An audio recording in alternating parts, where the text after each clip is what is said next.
The Rattrap. About the author Selma Lagerlöf 1858194 was a Swedish writer whose stories have been translated into many languages. A universal theme runs through all of them, a belief that the essential goodness in a human being can be awakened through understanding and love. This story is set amidst the mines of Sweden, rich in iron ore, which figure large in the history and legends of that country. The story is told somewhat in the manner of a fairy tale. Notice these expressions in the text. Infer their meaning from the context. Keep body and soul together. Hunger gleamed in his eyes. Plods along the road. Unwanted joy. Impenetrable prison. Nodded a haughty consent. Eased his way. Fallen into a line of thought. Things have gone downhill. Once upon a time there was a man who went around selling small rat traps of wire. He made them himself at odd moments, from the material he got by begging in the stores or at the big farms. But even so, the business was not especially profitable, so he had to resort to both begging and petty thievery to keep body and soul together.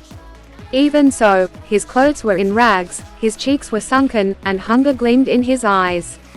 No one can imagine how sad and monotonous life can appear to such a vagabond, who plods along the road, left to his own meditations.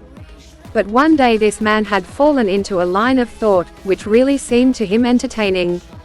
He had naturally been thinking of his rat traps when suddenly he was struck by the idea that the whole world about him, the whole world with its lands and seas, its cities and villages, was nothing but a big rat trap. It had never existed for any other purpose than to set baits for people. It offered riches and joys, shelter and food, heat and clothing, exactly as the rat trap offered cheese and pork, and as soon as anyone let himself be tempted to touch the bait, it closed in on him, and then everything came to an end. The world had, of course, never been very kind to him, so it gave him unwanted joy to think ill of it in this way. It became a cherished pastime of his, during many dreary ploddings, to think of people he knew who had let themselves be caught in the dangerous snare, and of others who were still circling around the bait. One dark evening as he was trudging along the road he caught sight of a little grey cottage by the roadside, and he knocked on the door to ask shelter for the night.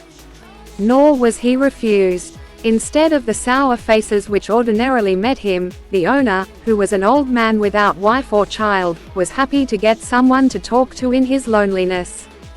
Immediately he put the porridge pot on the fire and gave him supper. Then he carved off such a big slice from his tobacco roll that it was enough both for the stranger's pipe and his own. Finally he got out an old pack of cards and played mulus with his guest until bedtime. The old man was just as generous with his confidences as with his porridge and tobacco. The guest was informed at once that in his days of prosperity his host had been a crofter at Ramsho Ironworks and had worked on the land. Now that he was no longer able to do day labor, it was his cow which supported him. Yes, that Bossy was extraordinary. She could give milk for the creamery every day, and last month he had received all of 30 krona in payment. The stranger must have seemed incredulous, for the old man got up and went to the window, took down a leather pouch which hung on a nail in the very window frame, and picked out 3 wrinkled 10 krona bills. These he held up before the eyes of his guest, nodding knowingly, and then stuffed them back into the pouch. The next day both men got up in good season. The crofter was in a hurry to milk his cow, and the other man probably thought he should not stay in bed when the head of the house had gotten up. They left the cottage at the same time. The crofter locked the door and put the key in his pocket. The man with the rat traps said goodbye and thank you, and thereupon each went his own way. But half an hour later the rat trap peddler stood again before the door. He did not try to get in, however. He only went up to the window, smashed a pane, stuck in his hand, and got hold of the pouch with the 30 krona.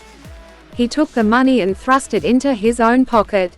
Then he hung the leather pouch very carefully back in its place and went away. As he walked along with the money in his pocket he felt quite pleased with his smartness. He realized, of course, that at first he dared not continue on the public highway, but must turn off the road, into the woods. During the first hours this caused him no difficulty. Later in the day it became worse, for it was a big and confusing forest which he had gotten into. He tried, to be sure, to walk in a definite direction, but the paths twisted back and forth so strangely. He walked and walked without coming to the end of the wood, and finally he realized that he had only been walking around in the same part of the forest. All at once he recalled his thoughts about the world and the rat trap. Now his own turn had come. He had let himself be fooled by a bait and had been caught. The whole forest, with its trunks and branches, its thickets and fallen logs, closed in upon him like an impenetrable prison from which he could never escape. It was late in December. Darkness was already descending over the forest. This increased the danger, and increased also his gloom and despair. Finally he saw no way out, and he sank down on the ground, tired to death, thinking that his last moment had come. But just as he laid his head on the ground, he heard a sound, a hard regular thumping. There was no doubt as to what that was. He raised himself. Those are the hammer strokes from an iron mill, he thought. There must be people nearby. He summoned all his strength, got up, and staggered in the direction of the sound. The Ramsho Ironworks, which are now closed down, were, not so long ago, a large plant, with smelter, rolling mill, and forge. In the summertime long lines of heavily loaded barges and scows slid down the canal, which led to a large inland lake, and in the wintertime the roads near the mill were black from all the coal dust which sifted down from the big charcoal crates. During one of the long dark evenings just before Christmas, the master smith and his helper sat in the dark forge near the furnace waiting for the pig iron, which had been put in the fire, to be ready to put on the anvil. Every now and then one of them got up to stir the glowing mass with a long iron bar, returning in a few moments, dripping with perspiration, though, as was the custom, he wore nothing but a long shirt and a pair of wooden shoes. All the time there were many sounds to be heard in the forge. The big bellows groaned and the burning coal cracked. The fire boy shoveled charcoal into the maw of the furnace with a great deal of clatter. Outside roared the waterfall, and a sharp north wind whipped the rain against the brick-tiled roof. It was probably on account of all this noise that the blacksmith did not notice that a man had opened the gate and entered the forge, until he stood close up to the furnace. Surely it was nothing unusual for poor vagabonds without any better shelter for the night to be attracted to the forge by the glow of light which escaped through the sooty panes, and to come in to warm themselves in front of the fire. The blacksmiths glanced only casually and indifferently at the intruder. He looked the way people of his type usually did, with a long beard, dirty, ragged, and with a bunch of rattraps dangling on his chest. He asked permission to stay, and the master blacksmith nodded a haughty consent without honoring him with a single word. The tramp did not say anything, either. He had not come there to talk but only to warm himself and sleep. In those days the Ramsho iron mill was owned by a very prominent ironmaster, whose greatest ambition was to ship out good iron to the market. He watched both night and day to see that the work was done as well as possible, and at this very moment he came into the forge on one of his nightly rounds of inspection. Naturally the first thing he saw was the tall ragamuffin who had eased his way so close to the furnace that steam rose from his wet rags. The ironmaster did not follow the example of the blacksmiths, who had hardly deigned to look at the stranger. He walked close up to him, looked him over very carefully, then tore off his slouch hat to get a better view of his face. "But of course it is you, Nils Olaf," he said. "How you do look." The man with the rattraps had never before seen the ironmaster at Ramsho and did not even know what his name was. But it occurred to him that if the fine gentleman thought he was an old acquaintance, he might perhaps throw him a couple of kroner. Therefore he did not want to undeceive him all at once. "Yes, God knows things have gone downhill with me," he said. "You should not have resigned from the regiment," said the ironmaster. "That was the mistake. If only I had still been in the service at the time, it never would have happened. Well, now of course you will come home with me, to go along up to the manor house and be received by the owner like an old regimental comrade. That, however, did not please the tramp. "No, I couldn't think of it," he said, looking quite alarmed. He thought of the 30 kroner. To go up to the manor house would be like throwing himself voluntarily into the lion's den. He only wanted a chance to sleep here in the forge and then sneak away as inconspicuously as possible. The ironmaster assumed that he felt embarrassed because of his miserable clothing. "Please don't think that I have such a fine home that you cannot show yourself there," he said. "Elizabeth is dead, as you may already have heard. My boys are abroad, and there is no one at home except my oldest daughter and myself. We were just saying that it was too bad we didn't have any company for Christmas. Now come along with me and help us make the Christmas food disappear a little faster." But the stranger said no, and again no, and the ironmaster saw that he must give in. "It looks as though Captain von Stahl preferred to stay with you tonight, Stjernstrom," he said to the master blacksmith, and turned on his heel. But he laughed to himself as he went away, and the blacksmith, who knew him, understood very well that he had not said his last word. It was not more than half an hour before they heard the sound of carriage wheels outside the forge, and a new guest came in, but this time it was not the ironmaster. He had sent his daughter, apparently hoping that she would have better powers of persuasion than he himself. She entered, followed by a valet, carrying on his arm a big fur coat. She was not at all pretty, but seemed modest and quite shy. In the forge everything was just as it had been earlier in the evening. The master blacksmith and his apprentice still sat on their bench, and iron and charcoal still glowed in the furnace. The stranger had stretched himself out on the floor and lay with a piece of pig iron under his head and his hat pulled down over his eyes. As soon as the young girl caught sight of him, she went up and lifted his hat. The man was evidently used to sleeping with one eye open. He jumped up abruptly and seemed to be quite frightened. "My name is Edla Wilmanson," said the young girl. "My father came home and said that you wanted to sleep here in the forge tonight, and then I asked permission to come and bring you home to us. I am so sorry, Captain, that you are having such a hard time." She looked at him compassionately, with her heavy eyes, and then she noticed that the man was afraid. Either he has stolen something or else he has escaped from jail, she thought, and added quickly, "You may be sure, Captain, that you will be allowed to leave us just as freely as you came.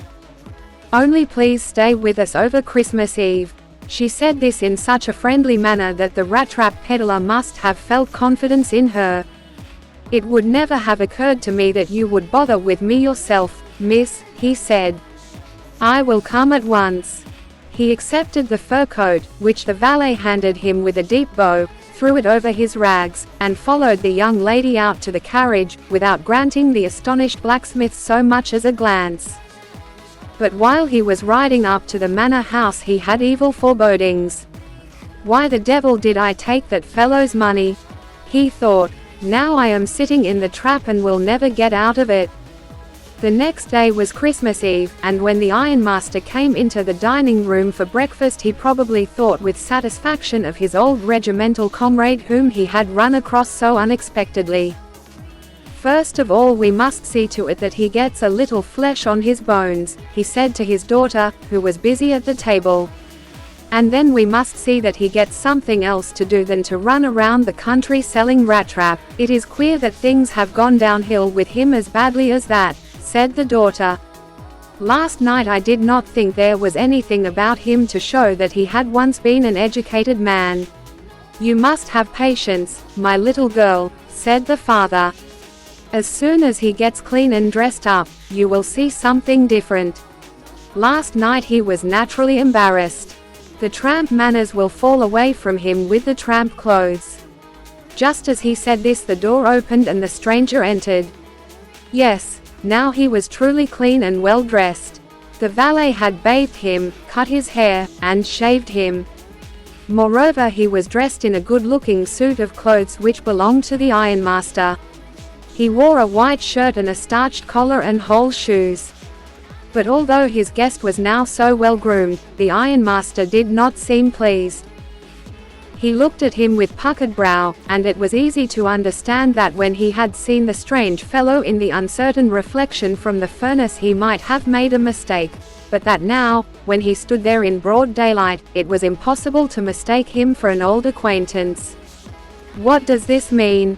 he thundered. The stranger made no attempt to dissimulate. He saw at once that the splendor had come to an end. "It is not my fault, sir," he said. "I never pretended to be anything but a poor trader, and I pleaded and begged to be allowed to stay in the forge.